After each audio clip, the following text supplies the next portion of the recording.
Law 24 play the perfect courtier judgment. The perfect courtier thrives in a world where everything revolves around power and political dexterity. He has mastered the art of indirection. He flatters, yields to superiors, and asserts power over others in the most oblique and graceful manner. Learn and apply the laws of courtiership and there will be no limit to how far you can rise in the court. Court society. It is a fact of human nature that the structure of a court society forms itself around power. In the past, the court gathered around the ruler, and had many functions. Besides keeping the ruler amused, it was a way to solidify the hierarchy of royalty, nobility, and the upper classes, and to keep the nobility both subordinate and close to the ruler, so that he could keep an eye on them. The court serves power in many ways, but most of all it glorifies the ruler, providing him with a microcosmic world that must struggle to please him. To be a courtier was a dangerous game. A 19th-century Arab traveler to the court of Darfur, in what is now Sudan, reported that courtiers there had to do whatever the sultan did. If he were injured, they had to suffer the same injury. If he fell off his horse during a hunt, they fell, too. Mimicry like this appeared in courts all over the world. More troublesome was the danger of displeasing the ruler. One wrong move spelled death or exile. The successful courtier had to walk a tightrope, pleasing but not pleasing too much, obeying but somehow distinguishing himself from the other courtiers, while also never distinguishing himself so far as to make the ruler insecure. Great courtiers throughout history have mastered the science of manipulating people. They make the king feel more kingly, they make everyone else fear their power. They are magicians of appearance, knowing that most things at court are judged by how they seem. Great courtiers are gracious and polite, their aggression is veiled and indirect. Masters of the word, they never say more than necessary, getting the most out of a compliment or hidden insult. They are magnets of pleasure. People want to be around them because they know how to please, yet they neither fawn nor humiliate themselves. Great courtiers become the king's favorites, enjoying the benefits of that position. They often end up more powerful than the ruler, for they are wizards in the accumulation of influence. Many today dismiss court life as a relic of the past, a historical curiosity. They reason, according to Machiavelli, as though heaven, the sun, elements, and men had changed the order of their motions and power, and were different from what they were in ancient times. There may be no more sun kings, but there are still plenty of people who believe the sun revolves around them. The royal court may have more or less disappeared, or at least lost its power, but courts and courtiers still exist because power still exists. A courtier is rarely asked to fall off a horse anymore, but the laws that govern court politics are as timeless as the laws of power. There is much to be learned, then, from great courtiers past and present. The laws of court politics avoid ostentation. It is never prudent to prattle on about yourself or call too much attention to your actions. The more you talk about your deeds, the more suspicion you cause. You also stir up enough envy among your peers to induce treachery and backstabbing. Be careful, ever so careful, in trumpeting your own achievements, and always talk less about yourself than about other people. Modesty is generally preferable. Practice nonchalance. Never seem to be working too hard. Your talent must appear to flow naturally, with an ease that makes people take you for a genius rather than a workaholic. Even when something demands a lot of sweat, make it look effortless. People prefer to not see your blood and toil, which is another form of ostentation. It is better for them to marvel at how gracefully you have achieved your accomplishment than to wonder why it took so much work. Be frugal with flattery. It may seem that your superiors cannot get enough flattery, but too much of even a good thing loses its value. It also stirs up suspicion among your peers. Learn to flatter indirectly by downplaying your own contribution, for example, to make your master look better. Arrange to be noticed. There is a paradox. You cannot display yourself too brazenly, yet you must also get yourself noticed. In the court of Louis XIV, whoever the king decided to look at rose instantly in the court hierarchy. You stand no chance of rising if the ruler does not notice you in the swamp of courtiers. This task requires much art. It is often initially a matter of being seen, in the literal sense. Pay attention to your physical appearance, then, and find a way to create a subtly distinctive style and image. Alter your style and language according to the person you are dealing with. The pseudo-belief in equality, the idea that talking and acting the same way with everyone, no matter what their rank, makes you somehow a paragon of civilization, is a terrible mistake. Those below you will take it as a form of condescension, which it is, and those above you will be offended, although they may not admit it. You must change your style and your way of speaking to suit each person. This is not lying, it is acting, and acting is an art, not a gift from God. Learn the art. This is also true for the great variety of cultures found in the modern court. Never assume that your criteria of behavior and judgment are universal. Not only is an inability to adapt to another culture the height of barbarism, it puts you at a disadvantage. Never be the bearer of bad news. The king kills the messenger who brings bad news. This is a cliché, but there is truth to it. You must struggle and if necessary lie and cheat to be sure that the lot of the bearer of bad news falls on a colleague, never on you. Bring only good news and your approach will gladden your master. Never affect friendliness and intimacy with your master. He does not want a friend for a subordinate, he wants a subordinate. Never approach him in an easy, friendly way, or act as if you are on the best of terms. That is his prerogative. If he chooses to deal with you on this level, assume a wary chumminess. Otherwise err in the opposite direction, and make the distance between you clear. Never criticize those above you directly. This may seem obvious, but there are often times when some sort of criticism is necessary. To say nothing, or to give no advice, would open you to risks of another sort. You must learn, however, to couch your advice and criticism as indirectly and as politely as possible. Think twice, or 3 times, before deciding you have made them sufficiently circuitous. Err on the side of subtlety and gentleness. Be frugal in asking those above you for favors. Nothing irritates a master more than having to reject someone's request. It stirs up guilt and resentment. Ask for favors as rarely as possible, and know when to stop. Rather than making yourself the supplicant, it is always better to earn your favors, so that the ruler bestows them willingly. Most important. Do not ask for favors on another person's behalf, least of all a friend's. Never joke about appearances or taste. A lively wit and a humorous disposition are essential qualities for a good courtier, and there are times when vulgarity is appropriate and engaging. But avoid any kind of joke about appearance or taste, two highly sensitive areas, especially with those above you. Do not even try it when you are away from them. You will dig your own grave. Do not be the court cynic.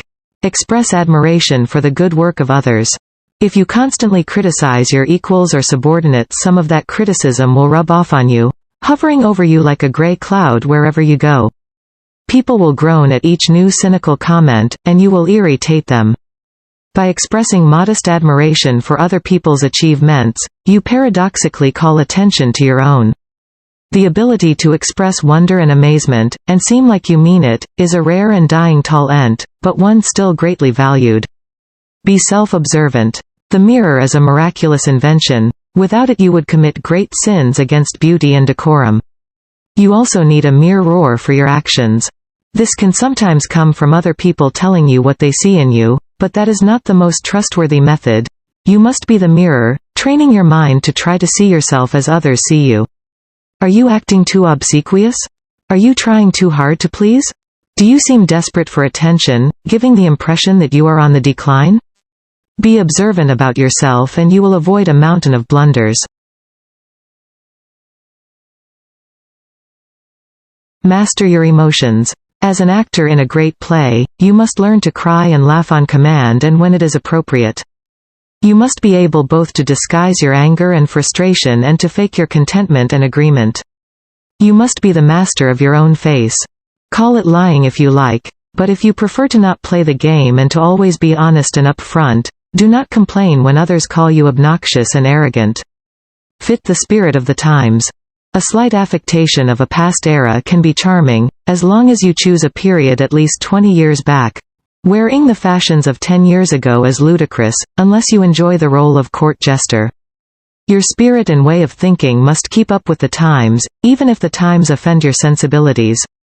Be too forward-thinking, however, and no one will understand you. It is never a good idea to stand out too much in this area. You are best off at least being able to mimic the spirit of the times. Be a source of pleasure.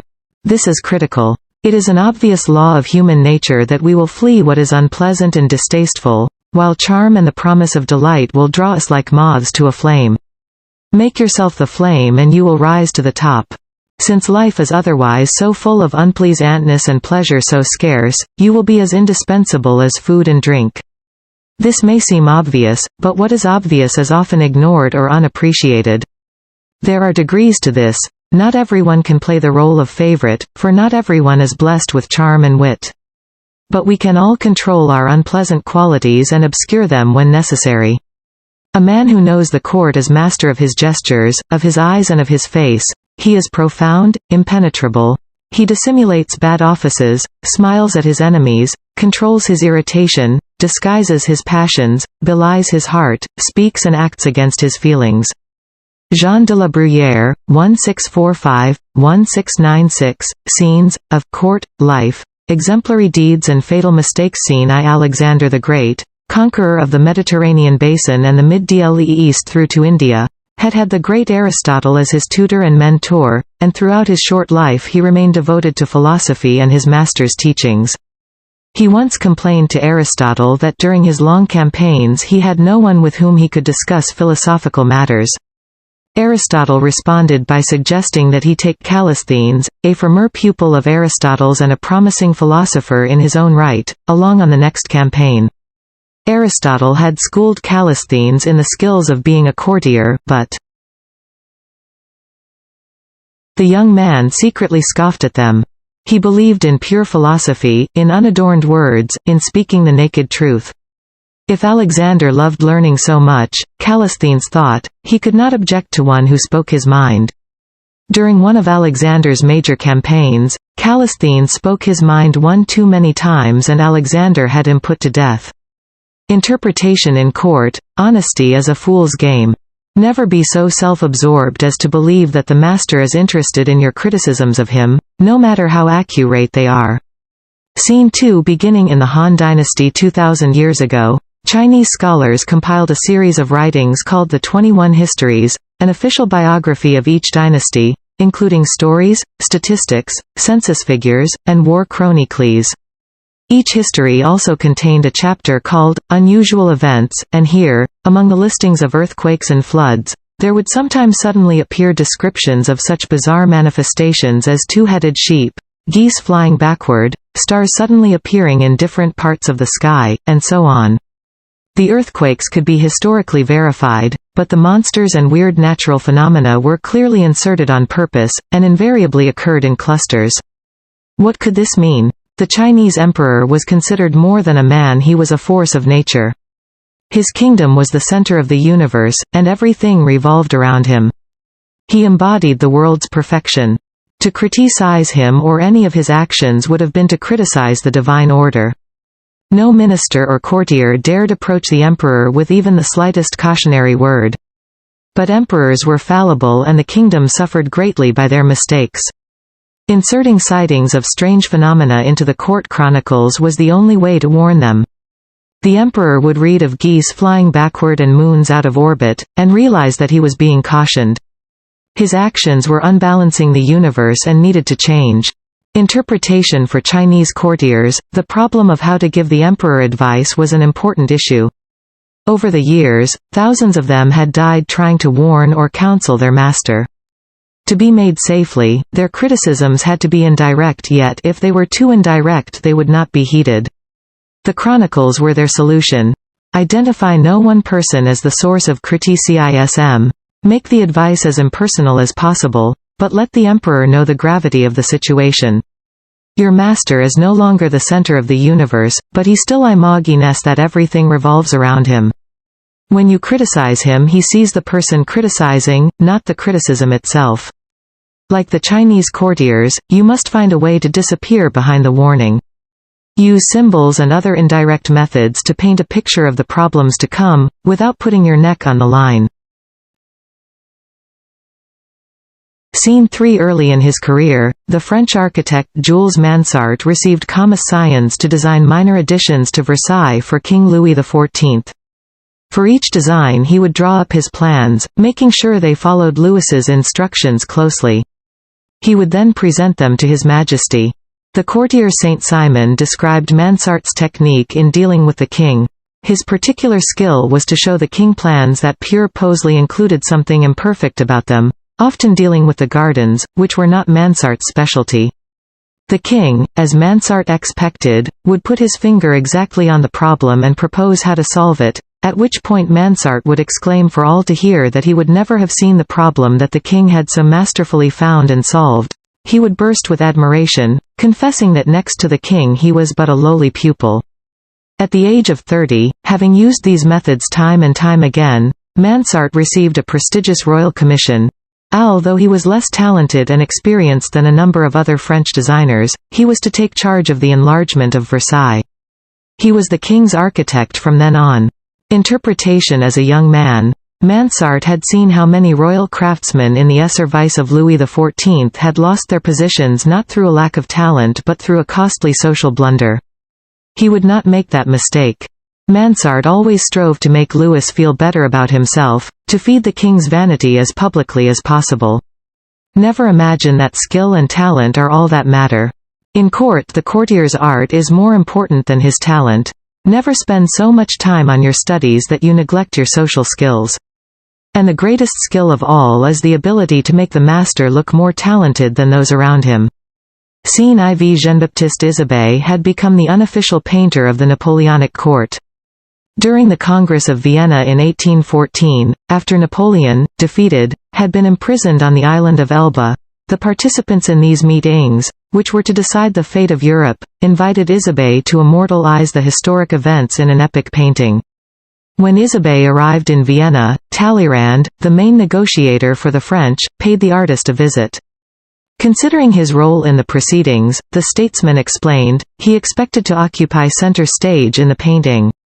Isabey cordially agreed. A few days later the Duke of Wellington, the main negotiator for the English, also approached Isabey, and said much the same thing that Talleyrand had. The ever-polite Isabey agreed that the great Duke should indeed be the center of attention. Back in his studio, Isabey pondered the dilemma. If he gave the spotlight to either of the two men, he could create a diplomatic rift, stirring up all sorts of resentment at a time when peace and concord were critical. When the painting was finally unveiled, however, both Talleyrand and Wellington felt honored and satisfied. The work depicts a large hall filled with diplomats and politicians from all over Europe. On one side the Duke of Wellington enters the room, and all eyes are turned toward him. He is the center of attention. In the very center of the painting, meanwhile, sits Talleyrand. Interpretation. It is often very difficult to satisfy the master, but to satisfy two masters in one stroke takes the genius of a great courtier. Such predicaments are common in the life of a courtier. By giving attention to one master, he displeases another. You must find a way to navigate this Scylla and Charybdis safely. Masters must receive their due. Never inadvertently stir up the resentment of one in pleasing another. Scene V. George Brummel, also known as Beau Brummel, made his mark in the late 1700s by the supreme elegance of his appearance, his popularization of shoe buckles, soon imitated by all the dandies, and his clever way with words. His London house was the fashionable spot in town, and Brummel was the authority on all matters of fashion. If he disliked your footwear, you immediately got rid of it and bought whatever he was wearing. He perfected the art of tying a cravat. Lord Byron was said to spend many a night in front of the mirror trying to figure out the secret behind Brummel's perfect knots. One of Brummel's greatest admirers was the Prince of Wales, who fancied himself a fashionable young man. Becoming attached to the prince's court, and provided with a royal pension, Brummel was soon so sure of his own authority there that he took to joking about the prince's weight, referring to his host as Big Ben. Since trimness of figure was an important quality for a dandy, this was a withering criticism. At dinner once, when the service was slow, Brummel said to the prince, "Do ring, Big Ben."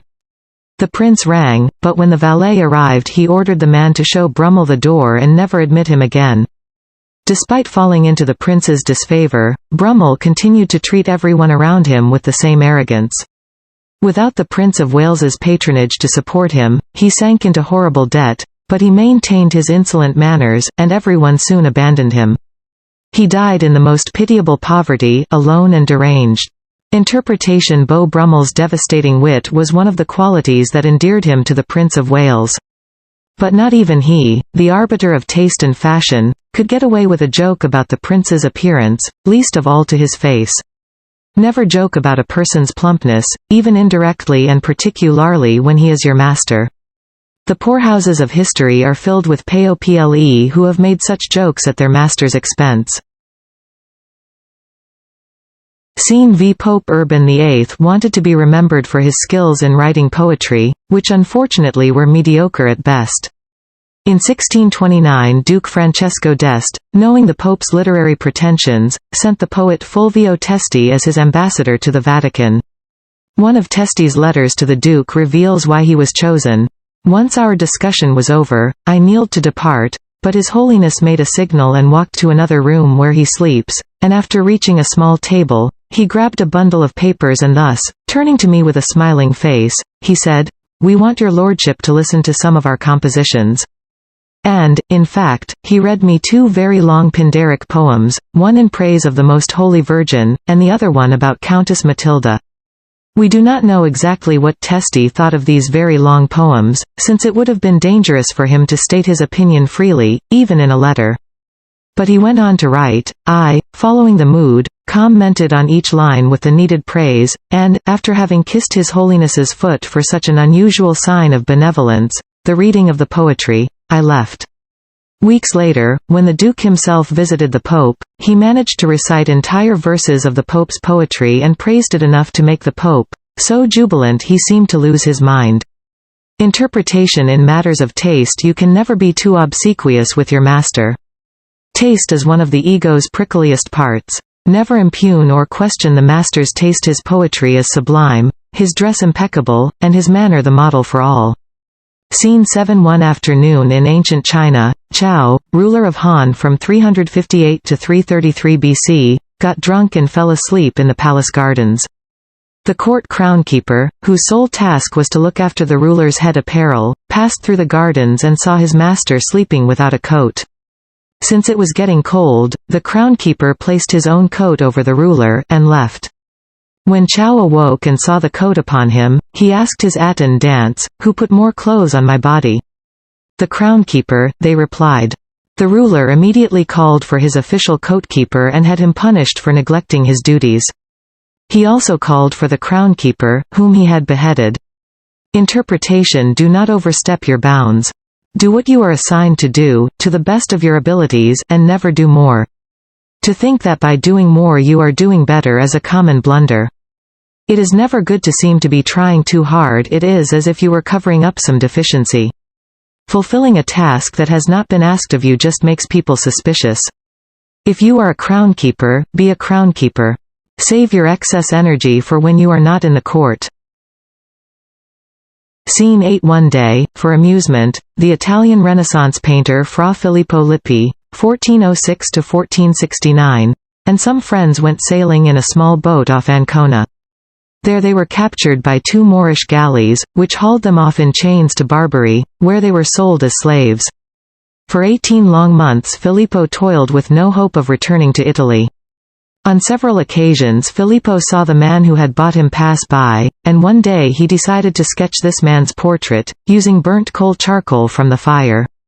Still in his chains, he found a white wall, where he drew a full-length likeness of his owner in Moorish clothing. The owner soon heard about this, for no one had seen such skill in drawing before in these parts. It seemed like a miracle, a gift from God. The drawing so pleased the owner that he instantly gave Filippo his freedom and employed him in his court. All the big men on the Barbary coast came to see the magnificent color portraits that Fra Filippo then proceeded to do, and finally, in gratitude for the honor in this way brought upon him, Filippo's owner returned the artist safely to Italy. Interpretation. We who toil for other people have all in some way been captured by pirates and sold into slavery. But like Fra Filippo, if to a lesser degree, Most of us possess some gift, some talent, an ability to do something better than other people. Make your master a gift of your talents and you will rise above other courtiers. Let him take the credit if necessary, it will only be temporary. Use him as a stepping stone, a way of displaying your talent and eventually buying your freedom from enslavement. Scene X. Alfonso I of Aragon once had a servant who told the king that the night before he had had a dream. Alfonso had given him a gift of weapons, horses, and clothes. Alfonso, a generous, lordly man, decided it would be amusing to make this dream come true, and promptly gave the servant exactly these gifts. A little while later, the same servant announced to Alfonso that he had had yet another dream, and in this one Alfonso had given him a considerable pile of gold florins. The king smiled and said, "Don't believe in dreams from now on, they lie." Interpretation. In his treatment of the servant's first dream, Alfonso remained in control. By making a dream come true, he claimed a godlike power for himself, if in a mild and humorous way. In the second dream, however, all appearance of magic was gone. This was nothing but an ugly con game on the servant's part. Never ask for too much, then, and know when to stop. It is the master's prerogative to give when he wants and what he wants, and to do so without prompting. Do not give him the chance to reject your requests. Better to win favors by deserving them, so that they are bestowed without your asking. Scene X. The great English landscape painter J.M.W. Turner, 1775–1851, was known for his use of color, which he applied with a brilliance and a strange iridescence.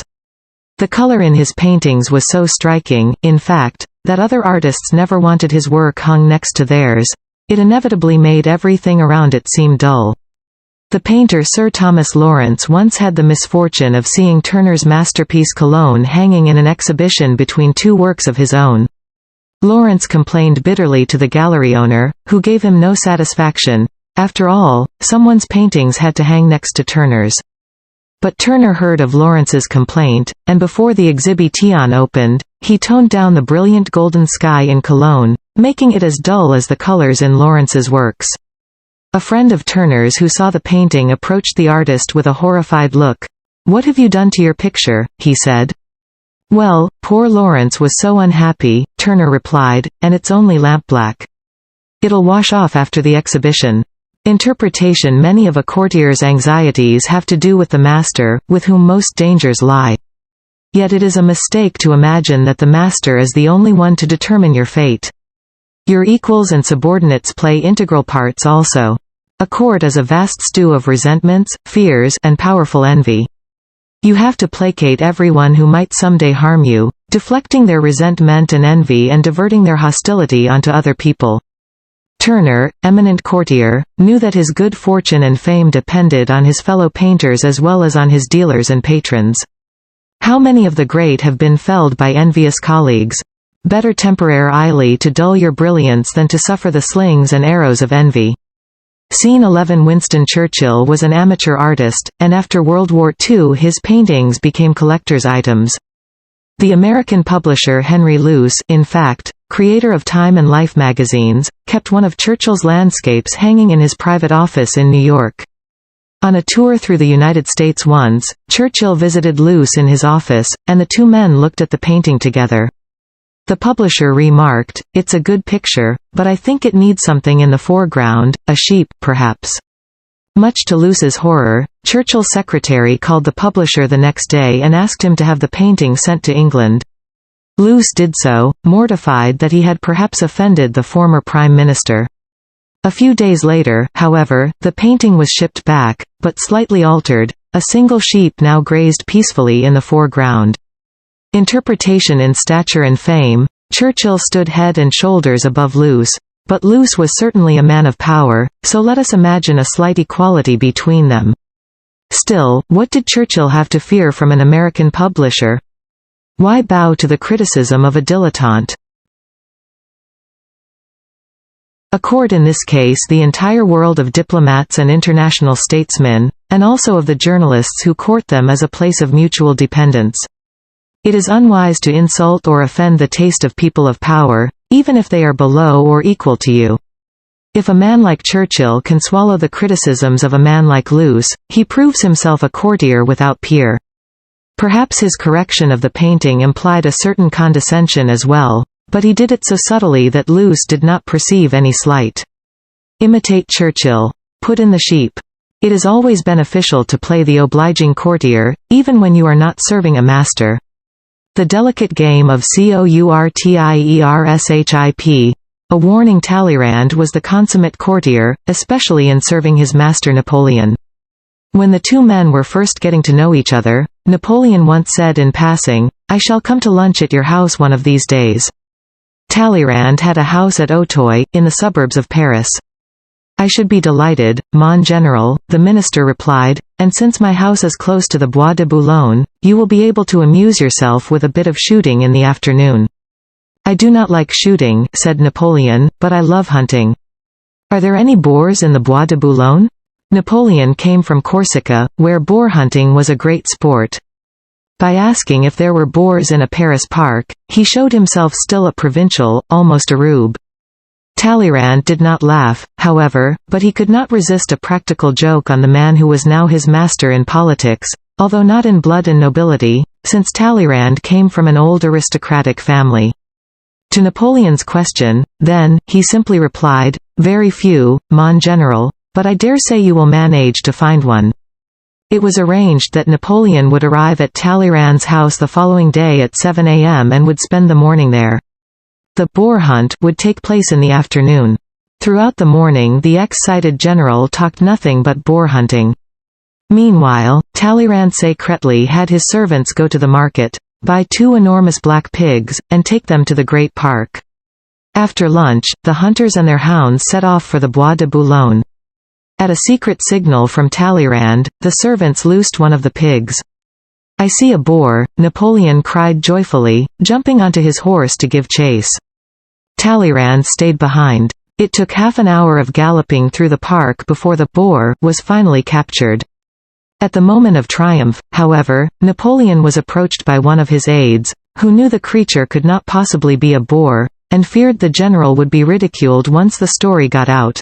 "Sir," he told Napoleon, "you realize of course that this is not a boar but a pig." Flying into a rage, Napoleon immediately set off at a gallop for Talleyrand's house. He realized along the way that he would now be the butt of many a joke, and that exploding at Talleyrand would only make him more ridiculous. It would be better to make a show of good humor. Still, he did not hide his displeasure well. Talleyrand decided to try to soothe the general's bruised ego. He told Napoleon not to go back to Paris, yet he should again go hunting in the park. There were many rabbits there, and hunting them had been a favorite pastime of Louis XVI. Talleyrand even offered to let Napoleon use a set of guns that had once belonged to Louis. With much flattery and cajolerie, he once again got Napoleon to agree to a hunt. The party left for the park in the late afternoon. Along the way, Napoleon told Talleyrand, "I'm not Louis XVI, I surely won't kill even one rabbit." Yet that afternoon, strangely enough, the park was teeming with rabbits. Napoleon killed at least 50 of them, and his mood changed from anger to satisfaction. At the end of his wild shooting spree, however, the same aide approached him and whispered in his ear, "To tell the truth, sir, I am beginning to believe these are not wild rabbits. I suspect that rascal Talleyrand has played another joke on us." The aide was right. Talleyrand had in fact sent his servants back to the market, where they had purchased dozens of rabbits and then had released them in the Bois de Boulogne. Napoleon immediately mounted his horse and galloped away, this time returning straight to Paris. He later threatened Talleyrand, warned him not to tell a soul what had happened. If he became the laughingstock of Paris, there would be hell to pay.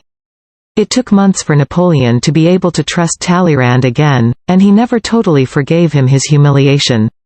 Interpretation courtiers are like magicians. They deceptively play with appearances, only letting those around them see what they want them to see. With so much deception and manipulation afoot, it is essential to keep people from seeing your tricks and glimpsing your sleight of hand. Talleyrand was normally the grand wizard of courtiership, and but for Napoleon's aid, he probably would have gotten away completely with both pleasing his master and having a joke at the general's expense. But courtiership is a subtle art, and overlooked traps and inadvertent mistakes can ruin your best tricks. Never risk being caught in your maneuvers. Never let people see your devices. If that happens, you instantly pass in pay-o-please perceptions from a courtier of great manners to a loathsome rogue. It is a delicate game you play. Apply the utmost attention to covering your tracks, and never let your master unmask you.